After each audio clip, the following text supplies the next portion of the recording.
Good afternoon, everyone. The October 10th, 2024 regular council meeting is called to order at 4 o'clock. Council would like to acknowledge the Ucluelet Thought on whose traditional territories the District of Ucluelet operates. Audience members and delegates are advised that this proceeding is being video recorded and broadcast on YouTube and Zoom, which may store data on foreign servers. Has Council received the late items? May I have a motion to amend the agenda by adding the late item, Letter of Support Request, Ucluelet Thought Government, as agenda item 8.2, adding the late item, Alternate Appointment to Clayoquot Biosphere Trust Board of Directors as agenda item 8.3, and adding the late item titled Additional Correspondence Related to Temporary Use Permit 24-04 to agenda item 6.1, which includes 2 letters. So moved. Thank you. Seconder? Second. And all in favor? That carries. May I have a motion to adopt the October 10th, 2024 regular council meeting agenda as amended? So moved. Councillor Mafty? Second. Councillor Kennington? All in favor? That carries. Is there any unfinished business? Seeing none, the next item is 5.1, Zoning Amendment and Development Variance Permit for 1768 Peninsula Road. This report will be presented by the municipal planner. After she presents, the applicant or their agent will have an opportunity to address council. Ms. Newduck, please provide a brief overview of your report.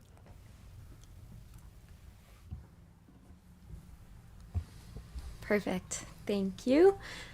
Through the mayor, the owners of 1768 Peninsula Road, also known as Pina Style, have applied to subdivide their property into 2 land parcels.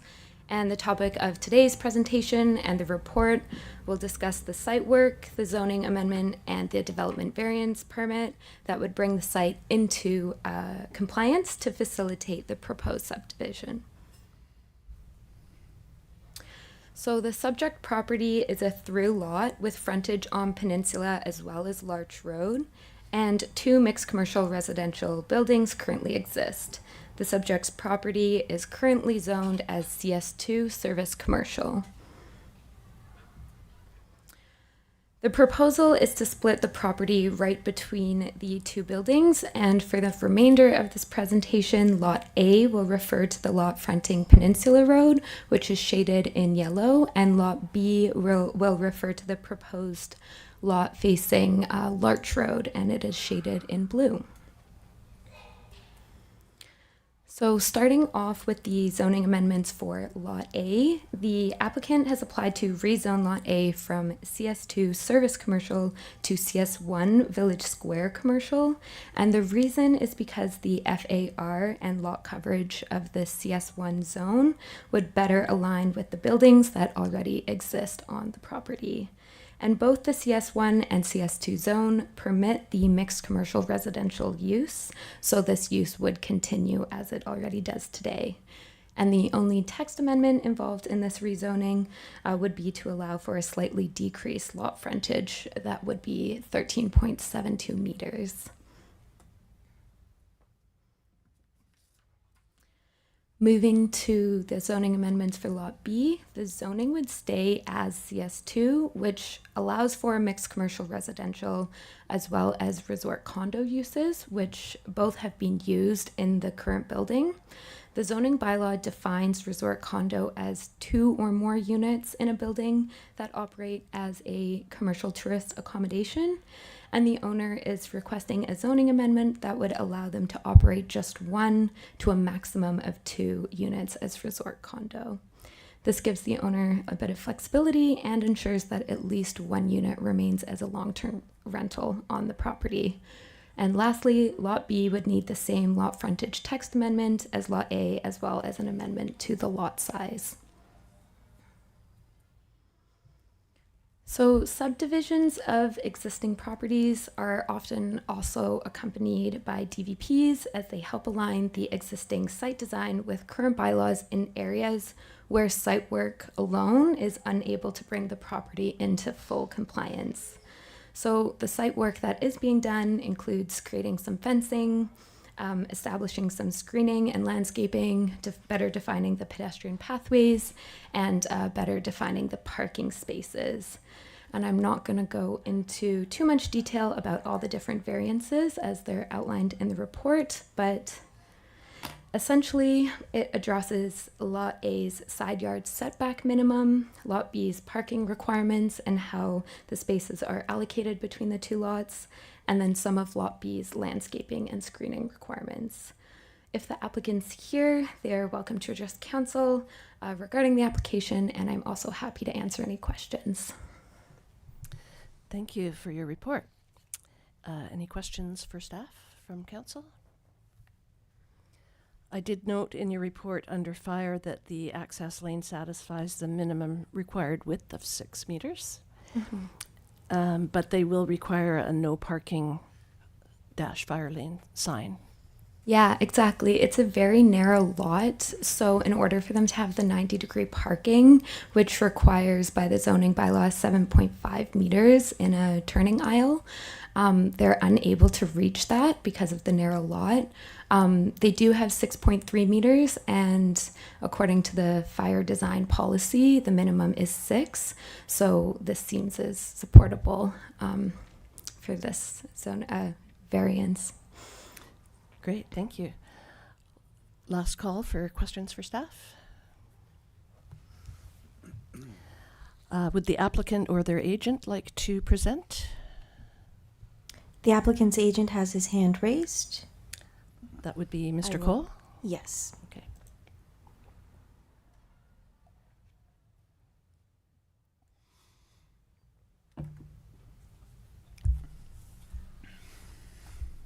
Mr. Cole, you should be able to unmute. There. Okay. Okay now? Great. Thanks for Okay, attending. great. Well, I really don't have a presentation. I was just going to answer any questions if they came up and available to do so. Any questions for the applicant's agent from council? No, it looks like no one has any questions for you. But Okay. thanks for being here. I'll go back on mute. Would council like to make a motion? There is a recommended motion. I'll do it, I guess.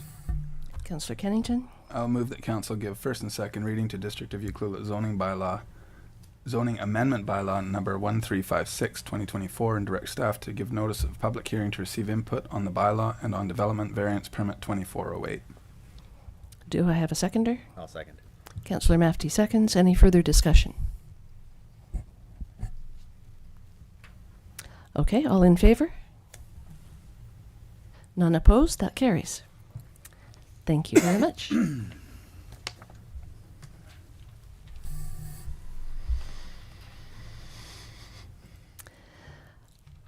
The next item is 6.1, temporary use permit 329 Forbes Road. Please note that correspondence on this item included in the agenda package, as well as the 2 additional correspondences included as late items. After the planning assistant presents this report, there will be an opportunity for the applicant to present, and then members of the public will have an opportunity to comment on the proposed temporary use permit.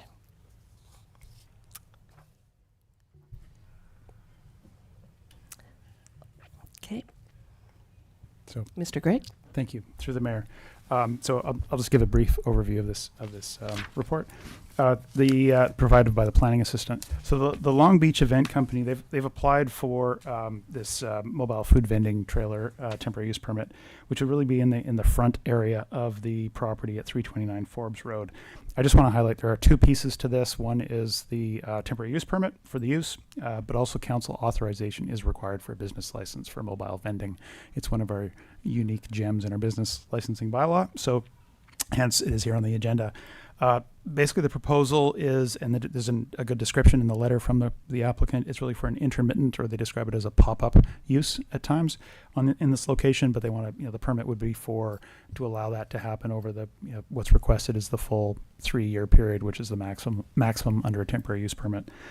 Because they do catering, in which case in those times the trailer, the barbecue pizza oven trailer would be taken to other locations, we understand.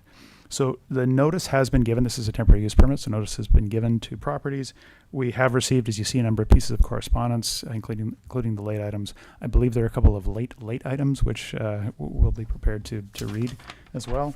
But also, council, I just remind, should give an opportunity for people to be heard if there are any comments from the audience or on Zoom. But I'll just see it beyond that. It's fairly straightforward in terms of its contents. Are there any questions from council? Questions for staff from council? I have one question, but it pertains to some of the correspondence. Is it premature to raise it now?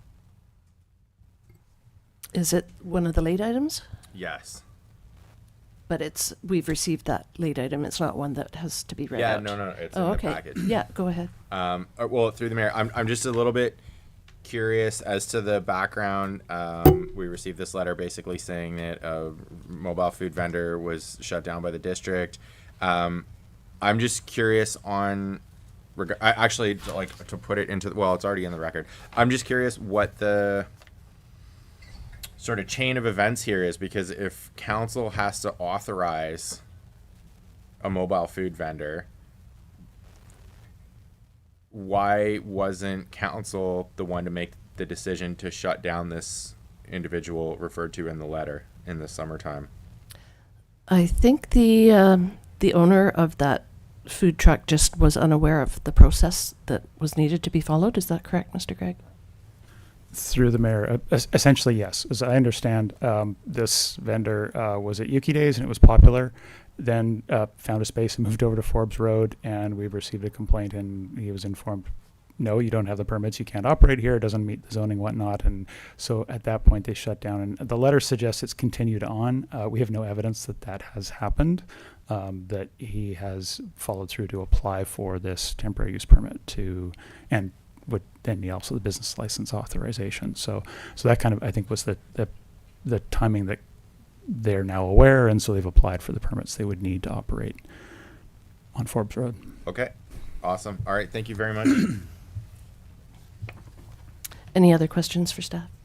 I have one just related generally about food trucks, because last year we sort of put a moratorium on applications for those, and there was some work to be done. Was that for delegation, like to hand over delegation of those permits to staff, and so that we wouldn't have to bring these to council? And where is that at? Through the mayor, I can attempt. So, yes, there was a report that came forward to council, and it really recognized that we have two bylaws that are somewhat long on the tooth. Both are business licensing and zoning bylaw around mobile vending, and really was recognized, yes, there's some work to be done around a policy and really opening up the discussion of, are there areas on public land where food trucks may be desirable, that sort of thing. Also some zoning amendments to clean up and streamline and be clearer of, okay, where is the appropriate place. At the time, there was direction from council. I wouldn't call it a moratorium, because people certainly can still apply and make permits, but just it was really saying that policy work is not the highest priority. We have quite a few housing issues that we are moving forward with bylaw amendments and policy work on, and really, so this was seen as like, when we can get to it, we'll bring those forward. And that was actually prior to the province adding some work to our to-do list around housing as well on top of that. So in the meantime, people are free to apply, and so as they come forward, they're not a high priority, but certainly we still try and keep all applications moving forward. So from time to time, these have popped up, and the couple we've seen is where there's a change of ownership, change of a unit where there's already a development permit. In this case, it's a temporary use permit. They do come up from time to time, so we've tried to sort of bring them forward. So here we are. So curious, are all food truck vendors temporary use permits? Forgive me if I should know that and don't. Through the mayor, it's a good question. That's part of it. It's somewhat confusing. It's in our zoning. It essentially says within the CS1 and CS2 zones, it allows for mobile vending on properties fronting Main Street and Peninsula Road. And then there's also some language in the business license bylaw that was put there, and these have been on the books for some years. So that's where that on those locations, there wasn't a zoning amendment, say, for the food trucks that are at the ANAF property. There was a development permit because the form and character of having a cluster there was part of a development permit that's been issued. So that's the example where recently we had a change in an operator on that property. They already have a development permit. The zoning allows it, but the business license needs to be authorized by council. So that one came forward. Right. Because this location is not on Peninsula Road or Main Street. It's not allowed in the zoning, but a temporary use permit would allow that use. So Thanks. That clarifies that for me. I was just curious. Councillor Anderson? Oh, just as a question, comment. Yeah, it seems like there's been a little bit of confusion. I was talking to a couple of people about the food truck thing, and I guess it might make sense, or do you think it might make sense to have? Because I think right now with food truck, there's multiple parts to it, right? There's the fire department has to be involved to some degree. There's Island Health or VHA previously, and then also the bylaw policy that goes in here. I'm just wondering if it makes sense to have, because it sounds like there's like the goalposts have moved a little bit a couple times here over time. I could be wrong on that, but it might make sense to have like a really like tight, sort of food truck community plan, type situation. through the mayor, yes, and that was really what was brought forward. Is some of those requirements they are there. I mean, I think people sometimes approach the food truck thinking, well, okay, this is simple and easy. It's mobile. This could be simple. They're not simple because it's essentially a restaurant on wheels. It needs health authority, fire, and all of the sort of water, sewer. There's a whole bunch of health and safety issues that you have to go through with a food truck anywhere. But then there's the zoning, the land use question, and the business licensing. Those are the pieces which are, I think certainly could be tuned up. And that question of, I think there was a point in time in the past where I think there was some concern about the proliferation of food trucks, and I think it is worthwhile for the community to have a discussion about, okay, where would some locations be? How many? Is there a limit to how many that would work well or be desirable in Ucluelet? There are brick and mortar businesses as well who, I think are part of the consideration of all of this is sort of that balance of land uses. And then about the activity in the summer, particularly for seasonal kind of swelling of the demand and the need. There's part of the discussion was, are there desirable areas where you might want to encourage the clustering of some of those services? All that was sort of the discussion around, yes, this deserves a bit of time, public input.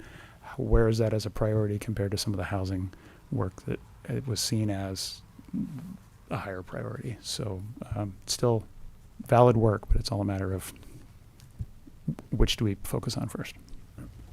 Cool, fair enough, thank you.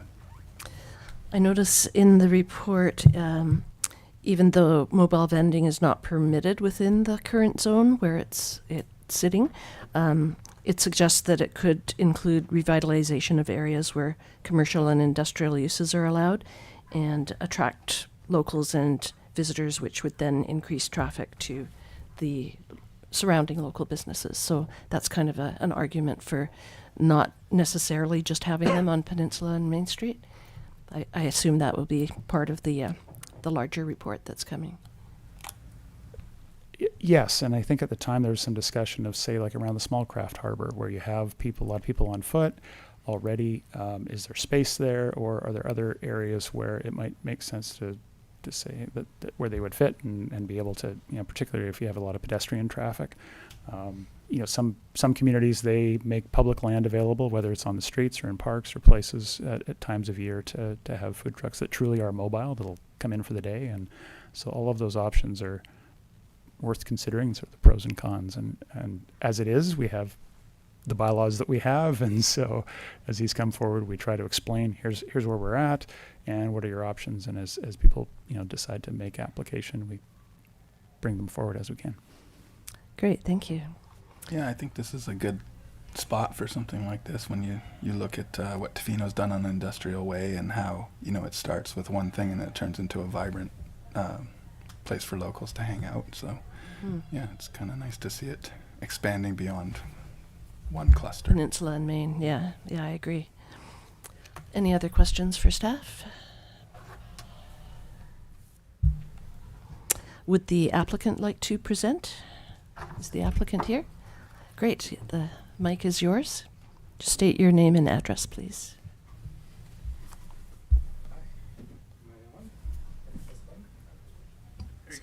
Cool. Hi, my name's Jason. I'm the owner of the Long Beach Event Company. I live at 182 Airport Road. And yeah, super excited for the opportunity to come and talk to you. I very appreciate the opportunity to speak my case. So we only cooked 3 days in Yuki. It was 2 days at Yuki Days and 1 day for the pop-up. And we had such a great response, and it was such a great experience.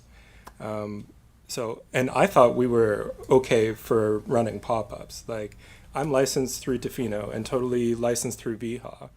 And, you know, it's the space at 329 Forbes was, you know, it's got a commercial kitchen where I work out of. So the situation there was entirely according to my food safety and food sanitation plan through VHA. And I'm already licensed. So I thought we were good to go. But as soon as we got a note from the district, I was like, oh, okay, like, we need other licensing, like, no problem. So we didn't haven't operated since.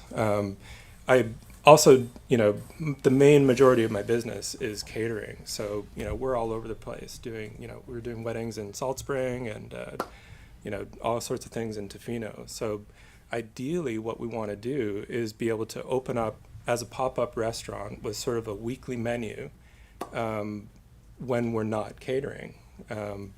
And, you know, very much want to just use great ingredients, great local ingredients, small menu, and have it be something that's just sort of like fresh and changing every week.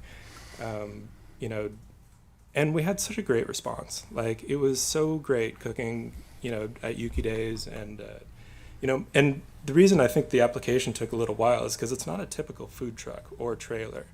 You don't cook inside it like a food truck. You know, it's got a gigantic wood oven, really big smoker, and a live fire grill. So you basically, it's got these doors that go up, and you stand outside and you cook on, you know, you cook on it like you're cooking on a barbecue. So it's like, the way that it works with my licensing is that we have to have a commercial kitchen there. So basically all the prep is done in the commercial kitchen, and we go out to the trailer and we finish it there. So that's the way that we work. But yeah, it's a really cool unit, and like, what we can do on this thing is, you know, we have such versatility with these tools, so we can do all kinds of things. Like, we're doing smoked prime rib, which is right now at the top of my list of stuff we've been producing lately, and we're doing, you know, fresh bread and pizzas and all kinds of things from the smoker. So ideally what we want is to be able to produce, you know, have another option for people in town, and it's fresh, and it's, you know, every week it's different, and, you know, sort of on a pop-up basis, because we're not always going to be here. You know, we're going to sort of all over. Like, I'm booked all month, you know, same thing with December, and, you know, as soon as we get into the spring, it's going to be, you know, I don't even want to think about it, to be honest, because it's, you know, we're booking up real fast. So, you know, I think it'd be great to be able to just, you know, do pop-ups when we're here.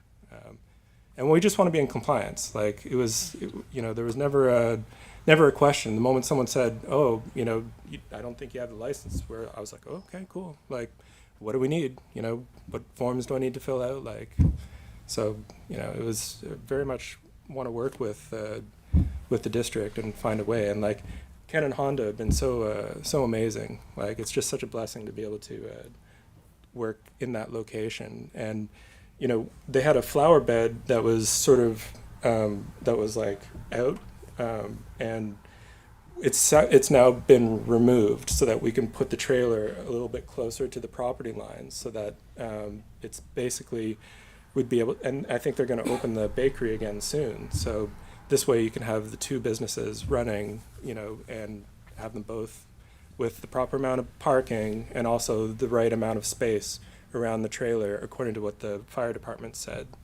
So it looks like we should be okay that way. Yeah, the report mentions that the indoor and outdoor seats will be shared between you and the cafe, as well as the 3 parking spaces. That's the plan. I mean, with the bakery, like, it's going to be through the day, and it's going to be coffee, baked goods, sandwiches, and things like that. So it's not going to be like a sit-down restaurant. And for us, it's kind of the same thing. Like, people will come in, make their order, we'll sort of finish their order, and then they can take it. But it's not going to be like sit-down outdoor seating very much. Sure, there's going to be a couple people that will want to sit down, but for the most part, I think it's, you're going to drive in, pick up your stuff, and head out. And the report also says that the cafe and the mobile vending unit will be required to operate at different hours. That's the plan. They're going to operate through the day, and I'm going to be into the evenings. So, they'll probably be shut down somewhere around 4 o'clock, and we'll start up something like 5:30. Right, I get it. Yeah, that's the plan anyway. And I mean, I think it would just be great. I want to set up, I was the charcutier over at Picnic for a long time, so we'd like to set up an aging room, and we'll do our own sort of salami and salumi, and have that available through the bakery in the form of sandwiches and stuff like that. And then at night, we can have our own pancetta and stuff like that for all the pizzas and things that we're doing there. And so because you're going to be sporadically open, would you have a sandwich board out on Peninsula or something to indicate that okay. you're open? If that's all right, I'd love to have a sandwich. I don't, I've heard there was issues with people putting signs out, but if there was a way that we could have a sign that says that we're open. I'm also going to do it on the Yuki community boards on Facebook and stuff like that.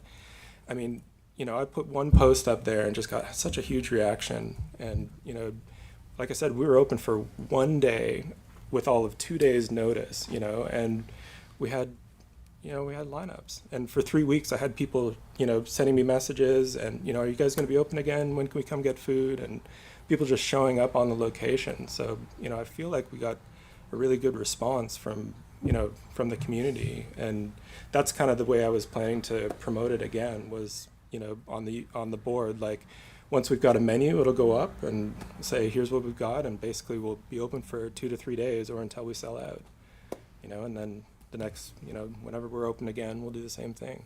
Well, that'll be a good way to do it, because if I'm hungry and I have my heart set on your food and I go there and you're not open, it's disappointing, right? For sure.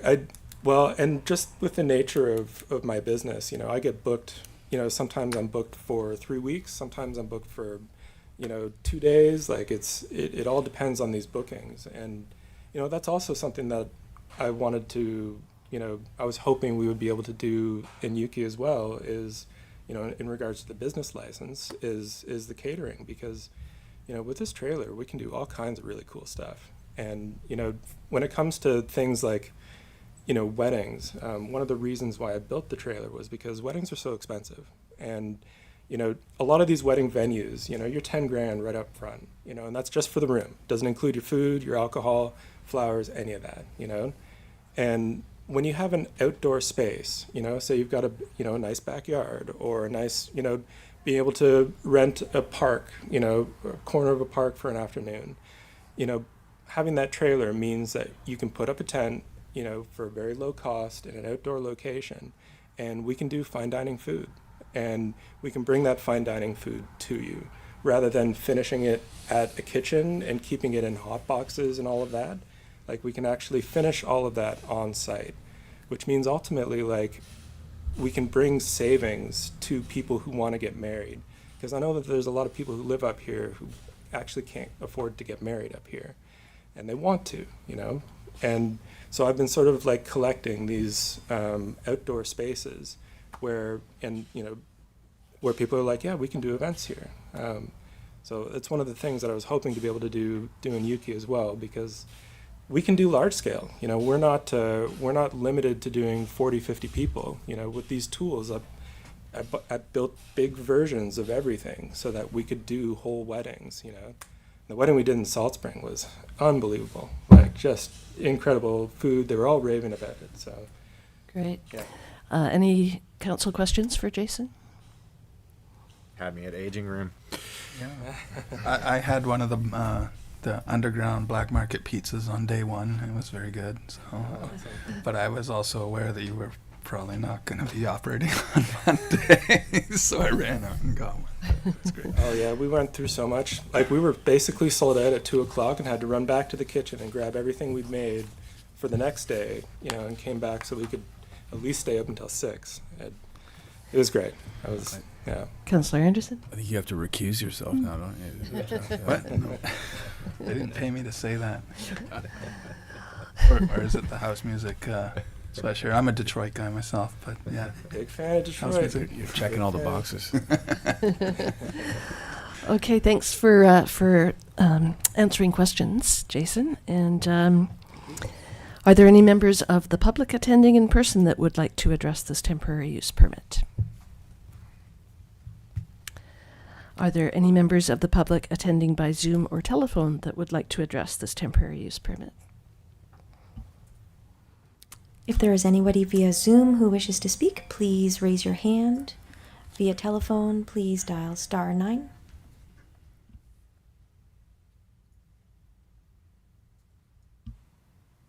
No hands are raised at this time.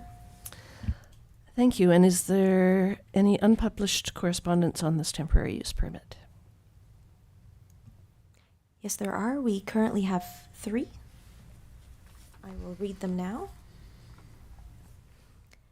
I think a new food venue is a good idea. I hope he does well. It will only help the local economy. Jared Fenwick, 2088 Peninsula Road, apartment number 5.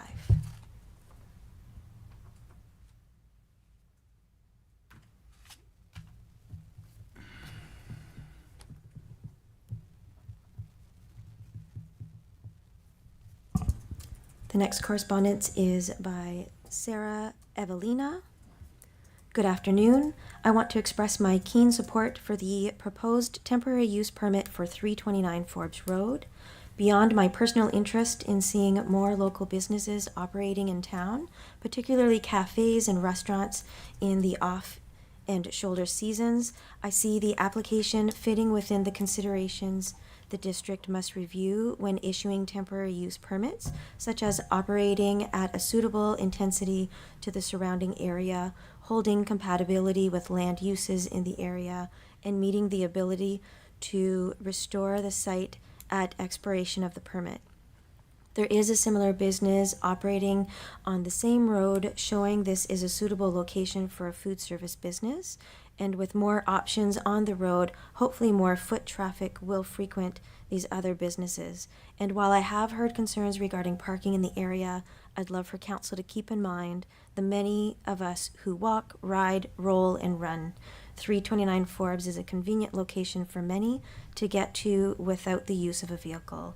I am hopeful that council will show support to the new business initiatives in the region, benefiting both tourists and locals alike, and approve the application. Thank you, Sarah, Ucluelet resident. Thank you, Ms. Owen. Is that it? There is a third.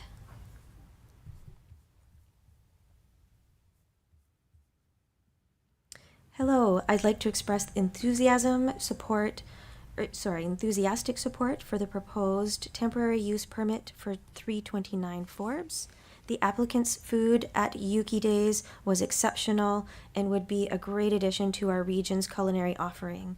Further, the adjacent neighborhood containing recycling services, rentals, long-term storage, and fishing charters, there is no reasonable concern about negative effects for neighbors. The business use will add food variety for locals and deepen our ability to host tourists from around the world. Please approve this application and demonstrate an ease for new businesses to enter our market or expand operations in partnership with the district. Best, Todd Evelina, Ucluelet resident. Great, thank you. Any other questions for staff from council? Would council like to make a motion? Sure, I can jump on this. Councillor Anderson? I think they need to be done separately. Is that correct? Yes.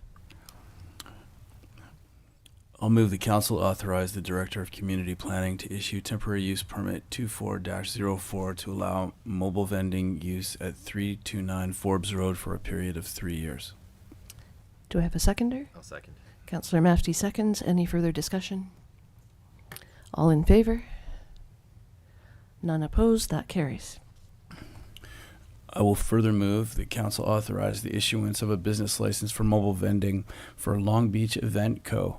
at 329 Forbes Road. Second. Councillor Kennington seconds. Any further discussion? All in favor? None opposed? That carries. Great. Congratulations. Congrats. I look forward to sampling your food. November 1st, okay.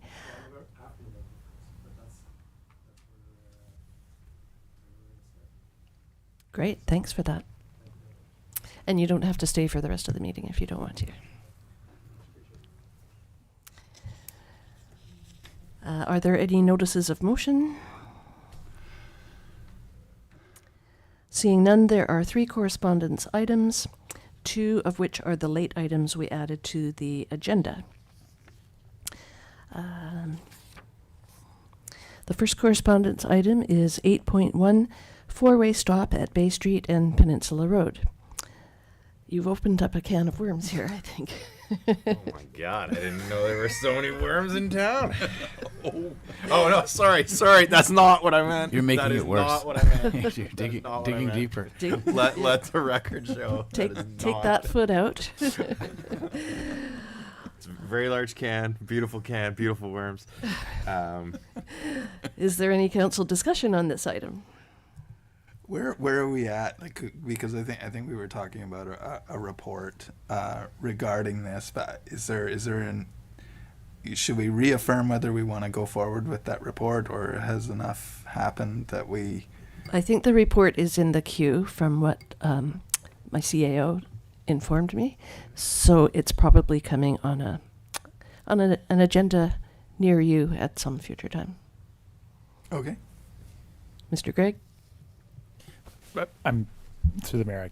There's not much I can add in terms of the timing of that. There's a few other engineering things, and we have some staff away at the moment, so I'm not sure at the timing of when that report would come forward. But we could certainly get that information back if it's as I expect. There was a council motion, and that it's on the list. But the exact timing, I'm sorry, I can't add more to it. No problem. We know it's coming. Okay. There'll be a long conversation to have, I guess. So. There's no stopping it now. Oh, sorry. It's got a mind of its own now. 8.2 is our next correspondence item. Letter of support for the Ucluelet government. This is a letter of support request from the Ucluelet government for their application to the Green and Inclusive Community Buildings Grant Program to fund the construction of a new community center in Hitatsu. Discussion?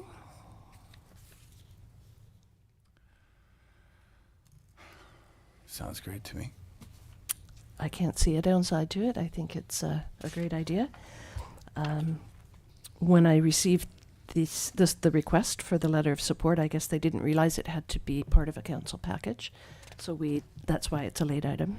And so I will move that council authorize a letter of support for Ucluelet government's application to the Green and Inclusive Community Buildings Grant Program to fund the construction of a new community center in Hitatsu. I'll second that. Councillor Anderson seconds. Any further discussion? All in favor? None opposed? That carries. Thank you.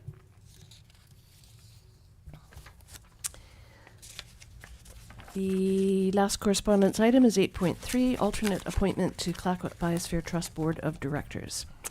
Ms. Buston can no longer serve as the alternate on this board, so we have to recruit and appoint a new alternate.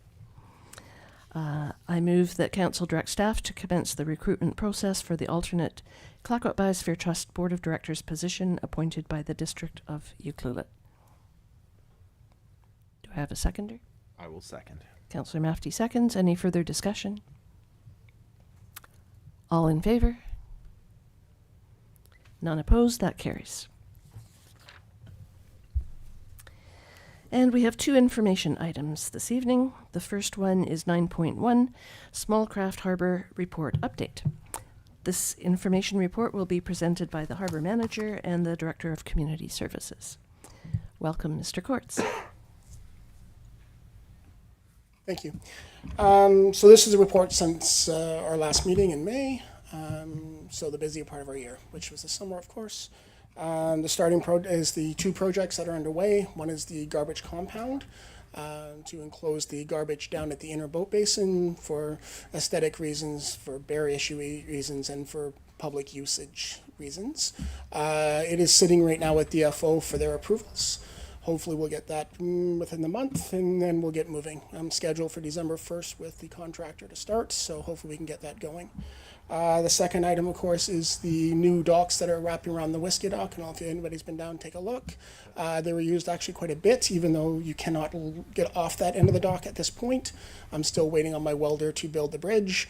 He crushed his hand, so he's a little slow behind, but he's ordered the stuff, and hopefully by the end of the month we'll have that operating as well. The third item there is our vessel count numbers. Recreational is up, the commercial up, and the tuna down a little bit on the troll, but as we move forward, Area G troll becomes less and less as the majority of the guys are starting to either sell their licenses back to the buyback or just aging to that point. Go to our next section. Revenues, collected revenues about 2.5% above where we were last year. I expect the fall to be busier. The docks are still full. A lot of people will be leaving their vessels with me over the winter. If they want to come back in the summer, a lot of people leave their sailboats, power boats with me, and then come back in the spring. Upgrades, minor stuff, continuing Whiskey Dock as it's a drive-on dock. It's continually changing out boards. And then in front of my office, the decking there, it's the first I've had to touch it in the 12 years I've been here, and it's starting to that point now. I'm starting to change out a few of those boards as well. DFO has brought a contractor in, the gentleman Ben Webster, who is actually the person that put in the dry pipes for the fire department. He did an inspection on them. The report's not back yet. I've not seen it. I've requested him to give me an estimate to extend that on 52 steps. Since at the top where the old telephone booth is the stop of the dry line, and then they roll hoses down. I want to see what it costs to put a few stands down there, so it'd be easier for the fire department to fight something in case something happens down that location. So once that comes in, I'll report to district of what those costs will look like. In the picture there below was the Bullhead Derby put on by the Pacific Rim Art Society and Thornton Creek Hatchery. Great day, great turnout. It was a good event. See lots of families out there. It's nice to see the dock being used by the community. So I'm a big fan of that process. It's the first time in 3 years, I believe, they had shut it down, and now they're bringing it back. So my fishery report, although lengthy because it's summer, I could go through it. So the first item, of course, is the Five Nations home Chinook fishery, which started July 15th. It was a good year for Chinook. Good numbers. There was in our area, about 5 vessels that were consistently making deliveries. After that was the Area G troll, which happened a month later. 18, 20 vessels, probably split between the north and the south. The guys were fishing up Winter Harbor area, bigger fish, worse weather. A little better catch up there, but we had people fishing out here as well. Compared to last year, we had a bigger participation in the tuna fishery. Last year, the warm water pushed to the north end of the island and kind of stayed there. This year, it stayed in Barclay Canyon as well. So we had not only the commercial fishery, we had a lot of sport fishery coming out and doing tuna runs because it was close as 30 miles at one point, and guys were fishing tuna. Traditional sockeye salmon openings for gill netters and seiners. We don't often get the seine group, but we do get gill netters coming through for the Alberni sockeye. And then some dive boats. We had, because of the rain and stuff, that we had areas that were hot, so they weren't allowed to dive. So that fishery, that was a little shorter this year. But hopefully in the fall, they'll get another chance at it. Some live lingcod and some long line of halibut as well. The pictures there of the St. Jude. St. Jude was a U.S. tuna vessel that had steering issues that was brought in. It was on the dock for about 8 days and then got fixed up and left. Double decker, there's a Canadian vessel on the outside of it, and you can see the new dock that was being utilized at that point. Traditionally, you would not have, you'd have one vessel kind of tied there going up and down the ladder. At one point, yeah, I had 4 vessels. So just by putting that in, it increases the ability for mostly my commercial, because it is an industrial dock for commercial usage. And then the Sapora in the bottom picture. And, through our last meeting, I talked about a vessel that was a few years behind in paying. Through the district, they asked me to send one more letter explaining the process, what was going to happen. She ended up paying, which was nice, before the deadline started. So I didn't have to start that process. The Fisheries and Oceans report, they've denied the usage of the fuel truck for West Coast Wild Adventures. They do not want fuel being delivered off their docks. So that's been put to rest. And then the other one was the I Caramba on Port Albion Dock. Port Albion Dock is a small craft harbor with no harbor authority like yourselves. DFO, Coast Guard first got me involved indirectly to do pictures and reports, and then did some stuff for DFO as well. Now I'm working through process of the VOC program to help them remove that vessel. So by the, hopefully once the end of the month, that vessel should be up and out of here. So any questions for me? Questions for Kevin? I gotta. Oh, Councillor Anderson? there's a photo on there that where the bullhead. I missed the bullhead thing, so I was away, but I was bummed I missed that. But well, that Nemesis boat. Who's the owner of that boat? It's a company out of Vancouver. It's Tinshi. So it's the same owners that own, they own Tinlet, which used to be Borenstein Seafoods across on Port Albion. Yeah. And they also own Island West Campground. Right. It's the same ownership group that owns all that. All right, that's my only question. I always hear good things about our harbor master, so you're a bit of a hero out there. I don't know, you got a fan base. How many staff did you have over the summer helping? It was myself and one other. So for the past few years, Max Colline has worked with me. Max knows his way around vessels and people, and he's bilingual, so he's a huge help to me. So Awesome. Any other questions for Kevin? Jennifer's going.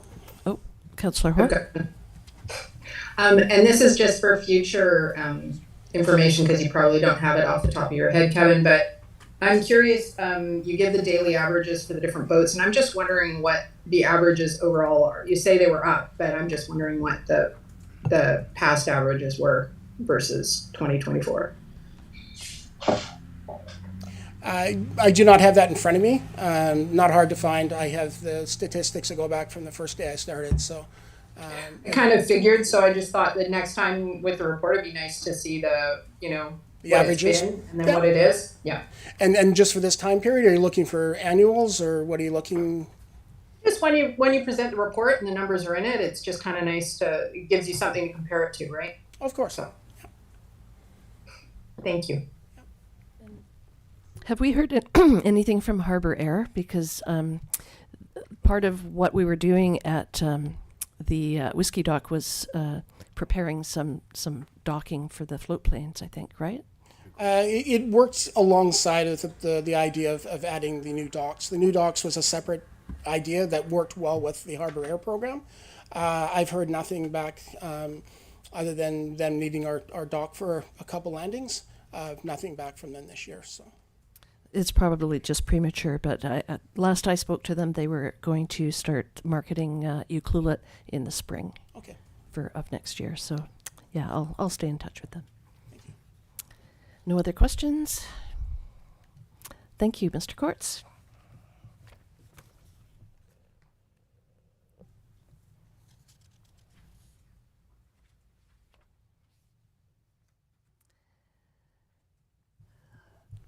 The next item is 9.2, Proclamation of October as Foster Family Month in British Columbia. Any council discussion on that?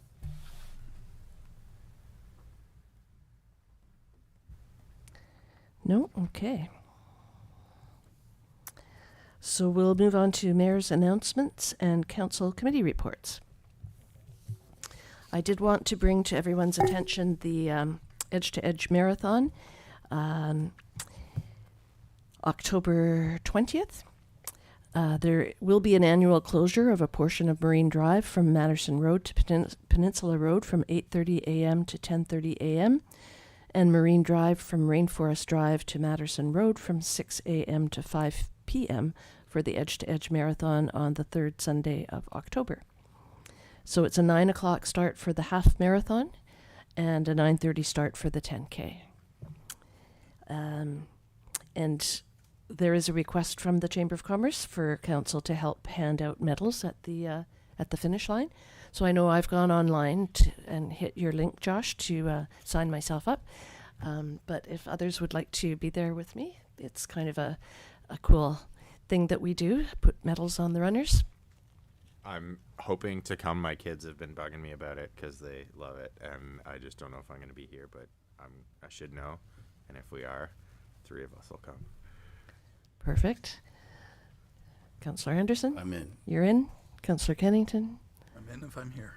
You're in if you're here. Councillor Hoare? Probably not, right? Yeah. Okay, well, that was just sort of a... And through the mayor, sorry. Yes. I will get the timing for you guys for that event in terms of when we need you. When to show up? Yeah. Okay, perfect. Thank you. You bet. Okay, Councillor Anderson, what have you been up to? Earlier today, we had an economic development committee meeting today with Josh and Edouard and Dan, and so it was.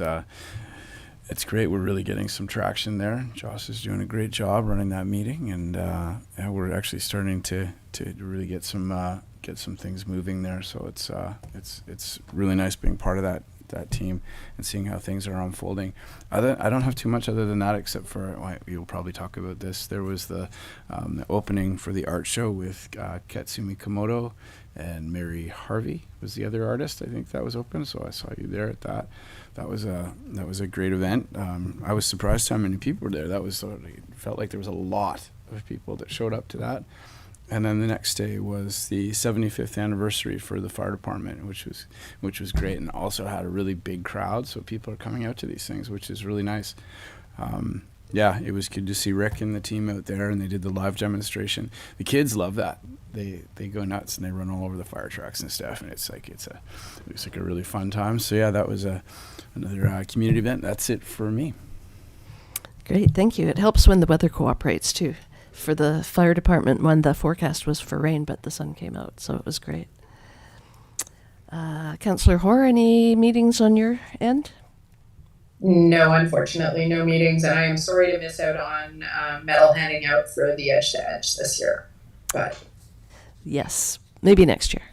Right. Councillor Kennington. Just the Economic Development Committee meeting today, so Sean's already gone over that. And other than that, it was early voting day, so a lot of us got to vote and go to that meeting at the same time. Oh, good call. Councillor Mafty? I also attended the 75th anniversary fire department celebration. Good times had by all. It was really nice to see everyone out there, and I think it's quite interesting to see you know, the demonstrations with the vehicle and stuff like that.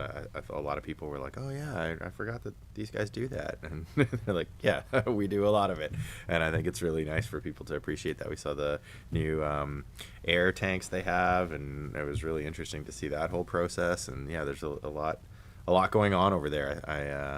I think back to Councillor Anderson talking about, you know, like the olden time volunteer fire department where people would like drink a beer and hang around, and it's like, no, it's not that at all. And I think we're really lucky to have such a professional group here.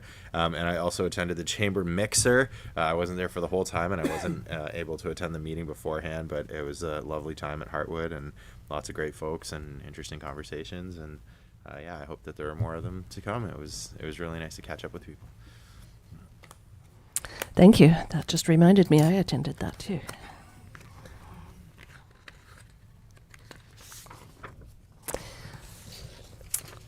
That was October 3rd. Great poster. Who designed that? Like it. Very like you know, mid-century modern kind of motif there. I like it. Okay, for myself, September 25th, I attended a Tourism Ucluelet meeting in the morning here at the community center. It was nice to get together with everybody. They have been meeting every third month, but I think they've decided to meet once a month now. So that's going to be good to stay in touch with all their activities that they're up to. And then in the afternoon that day, I attended a ACRD Board of Directors meeting in the afternoon.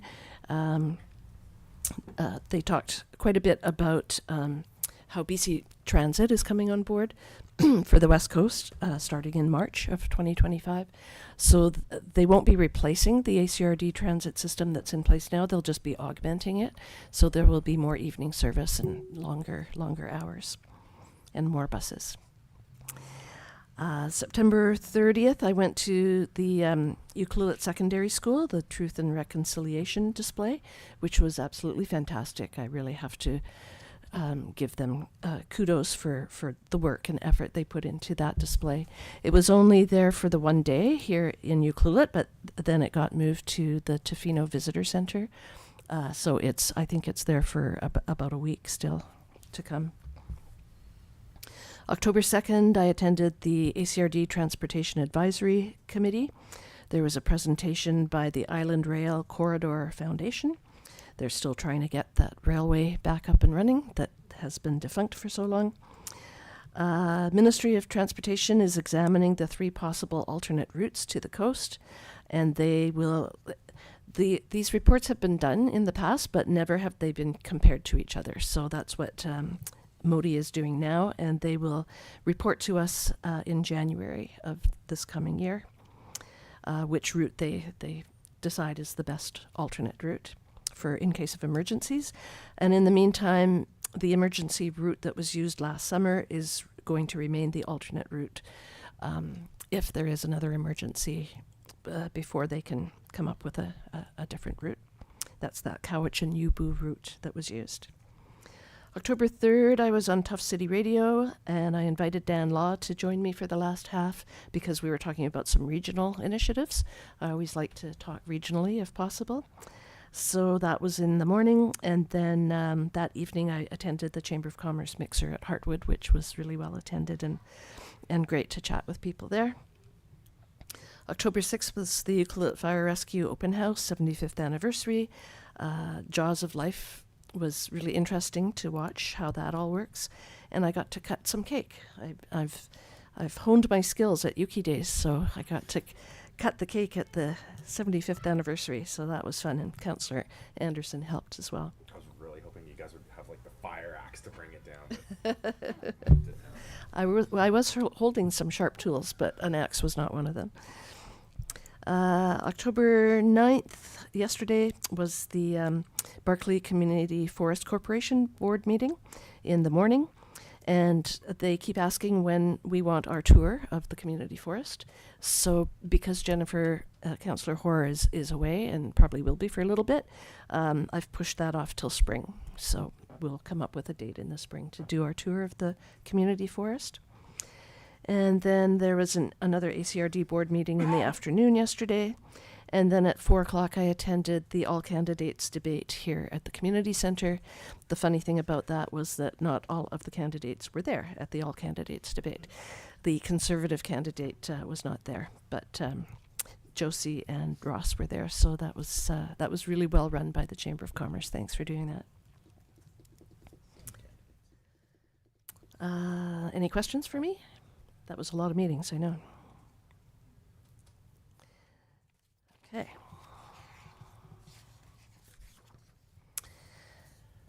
We are now moving on to the question period. This is an opportunity for the public to ask questions and comments on matters within Council's jurisdiction. Representations about bylaws that Council is prohibited from holding a public hearing on, or bylaws that were subject to a public hearing, are not permitted at this time.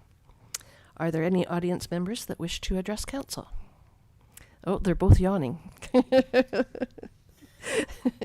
I'll take that as a no. Are there any members of the public attending by Zoom or telephone that wish to address Council? If anyone wishes to address council, please raise your hand. If by telephone, *9.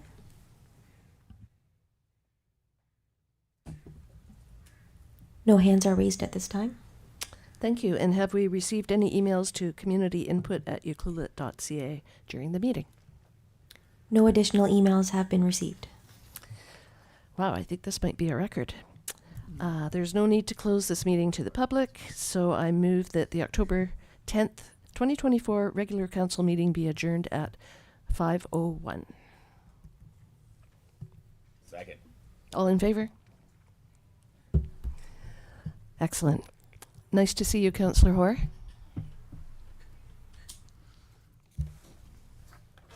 Nice to be seen and to see you guys.